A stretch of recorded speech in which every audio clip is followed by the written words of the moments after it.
What is something weird your parents did that you used to think was completely normal?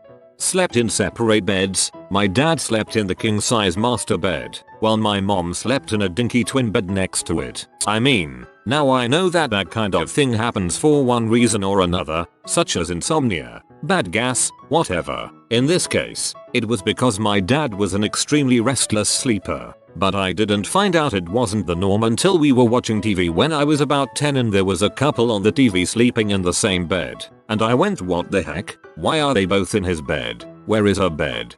For 18 years my parents did this. 18 freaking years. My dad slept in the bed and my mother slept out in the living room in a recliner. I thought this was normal. Then when I was 19 they dropped the bomb that they were getting divorced. Had me and my brothers drinking with them. My family is Italian and we used to drink Pepsi mixed with wine all the time when we ate pasta. I was 8 when this started. I mean, it's definitely odd in the Western culture, but I mean in Italian culture it's the norm. Not like they were getting you hammered or anything. You just had some wine with dinner or whatnot. If I call my dad he will pick up the phone and not say hello or anything. Just sit there quietly at the other end of the line. If it's an unknown number I do this. See if it's a scripted message or not. I can hang up without saying a word if it is. Whenever my mother would open a new jar of peanut butter, she would always call for my brother and me to have a dip before she made our sandwiches, or whatever it was that she was preparing. A dip, in this case, referred to our family practice of sticking our pinky fingers, after we'd washed our hands, into the fresh, smooth surface of the peanut butter. There was something very satisfying about it, in a way that made it seem like licking our fingers clean was almost entirely an afterthought, rather than being the actual purpose of the practice. Truth be told, my brother and I were a little bit too fanatical about the routine, to the point where we'd actually discuss it, sometimes at great length, whenever we became aware that our current jar of peanut butter was running low. Now, I mistakenly thought that everyone dipped into their sandwich spread when presented with the opportunity. But of course, that wasn't the case. This realization wound up causing me a rather profound sense of shock when my friend Alex's mother took it upon herself to make lunch for her son and me one afternoon. I watched with rapt anticipation as she opened the jar of peanut butter, removed the freshness seal, and then completely skipped asking for the assembled children to dip into it. "What are you doing?" I shrieked, seeing the woman's knife pierce the peanut butter's surface. She turned to look at me, obviously concerned. "What's wrong, Max? Is everything okay?" I stammered, unable to get the words out. "We didn't dip." The woman's worry quickly gave way to confusion. "Dip," she repeated. "What do you mean?" I did my best to describe the concept, but my 5-year-old brain was already preoccupied with a sense of mild panic. I was eventually invited to demonstrate, but I steadfastly refused. After all, the peanut butter had already been violated by the butter knife, thus rendering the entire exercise pointless. While I did manage to explain, several minutes later, what the dipping routine was supposed to involve, the situation was almost too much for my tiny brain to comprehend. Some people, it seemed, simply did not dip. Were they barbarians? Didn't they understand that dipping was absolutely essential? Or was it? The next time that my mother opened a jar of peanut butter, I responded to her summons like I always did. Upon arriving, though, I held my hand back and looked her in the eye. "You know, Mom," I said, "some people don't dip their peanut butter." She was less shocked than I had been. "You've seen nothing. Some people don't lick yogurt lids." Jarping eggs. I recently uncovered how weird they are when I visited my in-laws at Easter and they had never heard of it. I then asked around a large sample of people and none of them had heard of it either. Basically, you get a bunch of eggs and hard boil them with red onion skins in the water. This turns them a pleasing autumnal brown color. You then all take an egg and bang them against the ends of each other's eggs until only one person has at least one unsmashed egg end. That person is crowned victorious and presumably wins at Easter. My mom had a really weird remedy for removing a finger sliver. If my sister or I got a sliver in our finger, she would soak a piece of bread in milk and wrap it around our finger with a bandage. We'd sleep with it like that and she would remove the sliver the next morning with tweezers. All her other first aid techniques were much more conventional, but looking back, that sliver thing was just weird. My mom doesn't work and my dad follows an academic schedule. I didn't realize most adults work during the summer. Same. Both my parents worked in academia, so I assumed everyone had summer holidays, even adults. Not answer the phone when it rings. My parents would never let me go downstairs after everyone had gone to bed. It was almost like going downstairs was like blaspheming on the Bible. They would flip their crap if I went downstairs after bedtime. One day, aged 15, I snuck downstairs because I had a migraine, and upstairs was too hot and stuffy, making it worse. In no less than 10 minuets, Dad comes bellowing down the stairs, threatening to throw me out of the house. WTF. When it's time to dust, my dad would open up all the doors and windows and use a leaf blower. Didn't know there was a different way for a while, and that the peanut butter went in the fridge. Found out like 3 years ago that was weird. When it's time to dust, my dad would open up all the doors and windows and use a leaf blower. Didn't know there was a different way for a while. There are other ways, but there aren't other correct ways.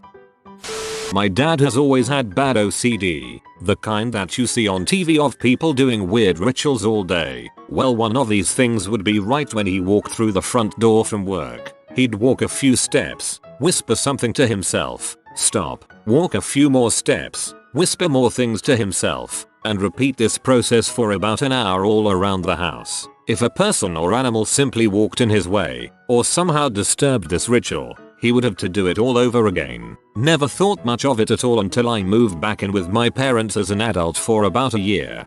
Whoa, that is a major disorder. Poor guy.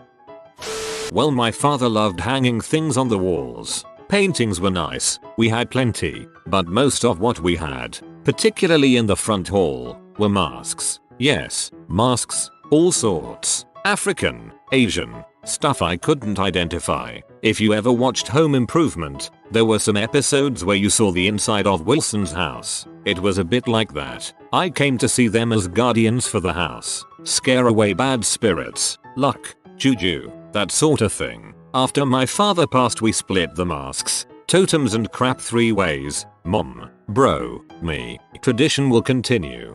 That's pretty cool. I'm glad this thread isn't only abuse stories.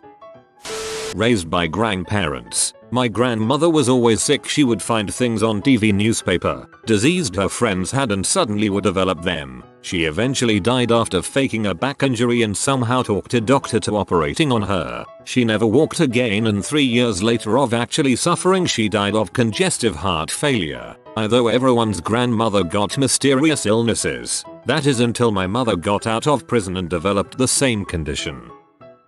My dad used to do this weird thing where instead of being there for me, he'd go smoke crack and not even call me for months. I came for laughs, not for feels. Told each other and my brother and I that they loved us every day. They provided food, clothing, shelter, and so much more. It wasn't until I was nearly 30 that I realized how amazingly well adjusted my family was. We did, and actually still do, love each other like family. My mother and father have been married for nearly 50 years. I thought everyone had a family like this. I heard about child abuse. I thought that those kids would go home, get abused, then life would return to normal and dinner would be had, etc. The values my parents instilled in me have lasted my whole life. My world contains compassion and kindness that I rarely see in others anymore. Be a good person. Treat others like you want to be treated. Live your life to be happy, not for physical things. I got jealous reading that. My parents call farts butt burps, in order to be more polite. Why? Butt burps is the grossest phrase ever. It's so much worse. We called them booty bubbles, equally strange and revolting. My mom was obsessively clean. Everything, everyone in the home at all times had to be perfect. It wasn't until middle school that I realized her standards were unrealistic to most.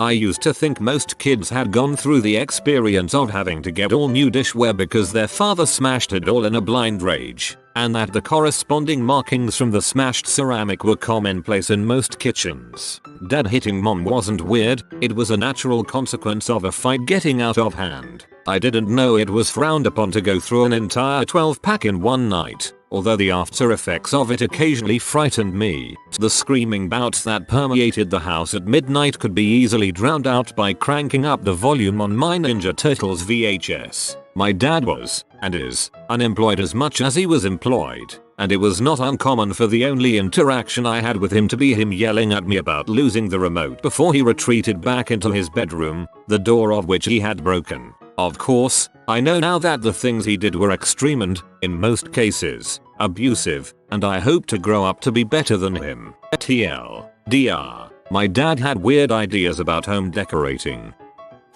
My dad always lined up his french fries in a row when he would have them dumped out on a plate, and eventually I started to do this too. People continue to look at me weird when I have french fries in a nice orderly row on my plate napkin. I do the same as well, and so did my father. My mum would make us pour out our cereal into the toilet if we didn't finish it. The sound it made used to make me gag, and I never eat cereal with milk now. I don't know why it made me feel so sick or why we couldn't just put it in the bin. Not weird. This makes perfect sense. You wouldn't pour excessive liquid directly into the garbage can, but you wouldn't pour waterlogged cereal down your sink drain, unless you had a waste disposal. My family always made us flush stuff like this that we didn't finish down the toilet as well.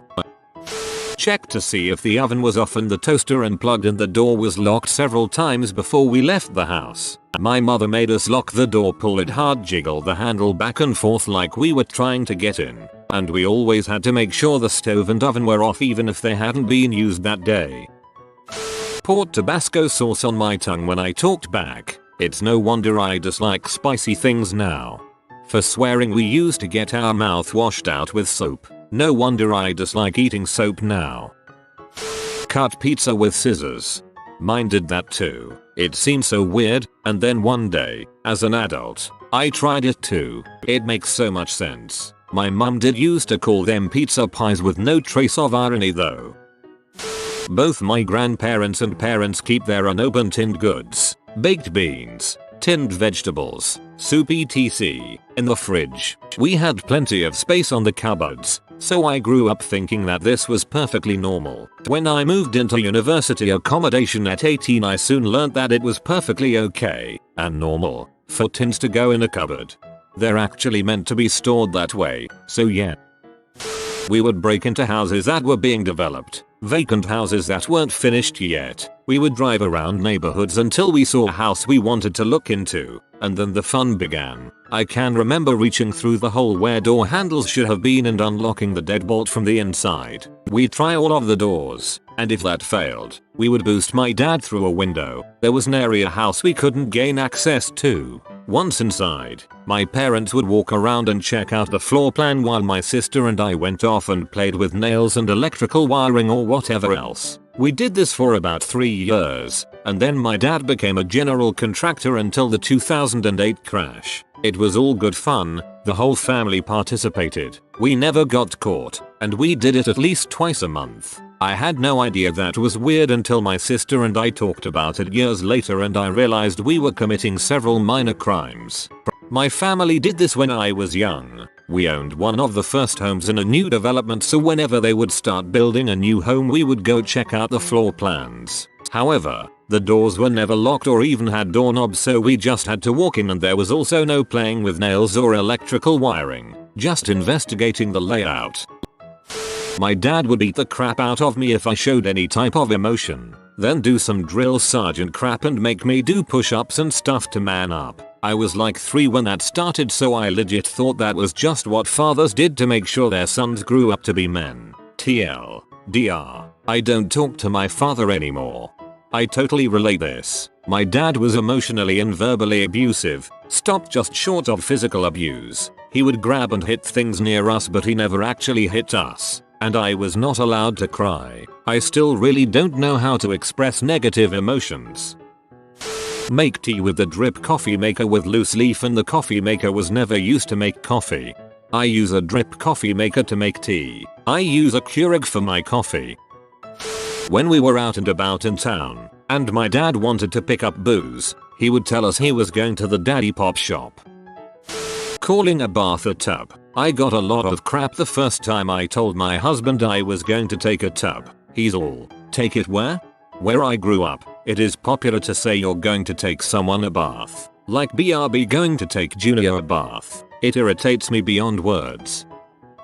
Mother, tarot cards, vegan that eats bacon, part-time with paid-off house. Father, shouts at inanimate objects. I shout at inanimate objects, doesn't everyone? Does this mean I'm weird? Edit, not constantly, just if my computer's not working or something. Drinking. I had no idea how much more my parents drank than your normal American. My dad has drank at least 2 glasses of whiskey every day for my entire life that I can recall. It wasn't until I moved out and met more people that I realized that most people don't get at least a little drunk every night for decades. They had no friends. None. I had to learn how to make friends as an adult. Well, frick, I always thought it was. Maybe I'm the weird one for never having done it. I lived with my gay dad growing up. He gave me baths until I was 10 years old. No weird stuff. But he washed my hair for me and I washed my body. Way too embarrassed to tell anyone that now. My mom washed my hair until I was 10 or so. No weird stuff either. She just must have thought I wasn't capable of doing it myself. Everything to do with a farm. Lived on a farm my whole childhood. Only in high school did I realize that I had a strange childhood.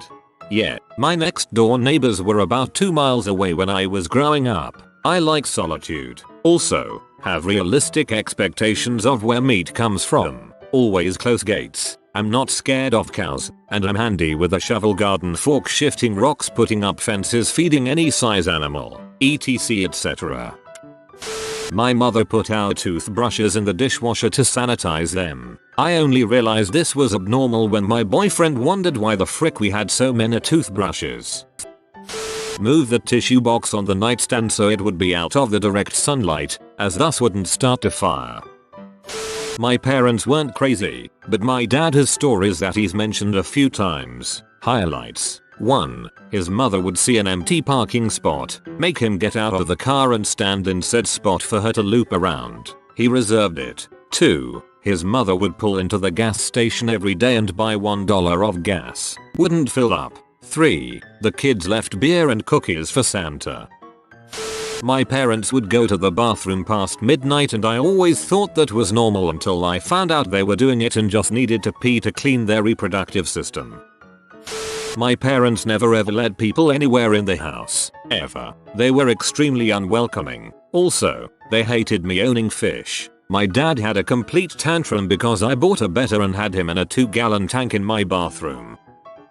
They pretended I didn't exist. Thought it was normal. My dad used to have conversations on the phone whilst on the toilet.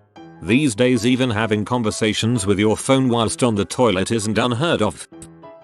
Played Rock Band Guitar Hero with me extensively. Gamer parents will be pretty common in the next generation or so.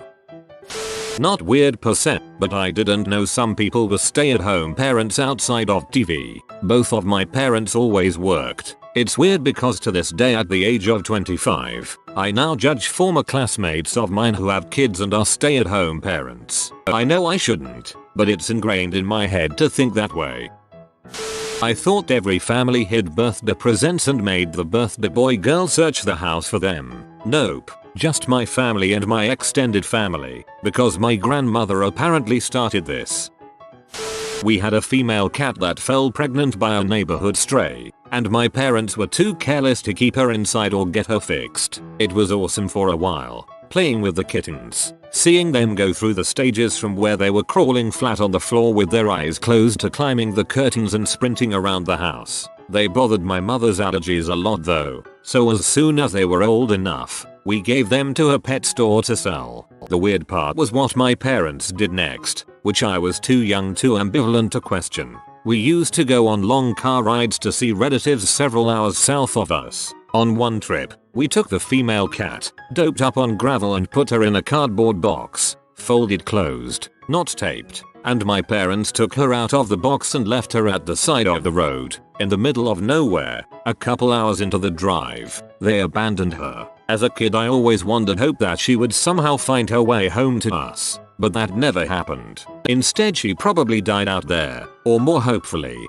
became someone's barn cat. She was a sweetheart and we really missed her. The only thing she ever did wrong was get pregnant and have kittens. Not sure it's worth mentioning, but in addition to her we had 2 fixed male cats at home that we kept until they grew old and got so sick they had to be put to sleep at the vet. I would argue they were neglected because of why each died, but I was yelled at or ignored for my concern. Only the one cat was ever abandoned. Your parents sound effective, given their conduct towards living beings that they voluntarily took custody for. They didn't put the first cat in an animal shelter. That leads me to believe they're either pig-headed or stupid. Glad they didn't drop you off in the middle of nowhere if and when you became less convenient. You have been visited by the source Chihuahua. You will be blessed with good pasta, but only if you comment simmer well. Papa simmer well, Papa. Like and subscribe, you magnificent person.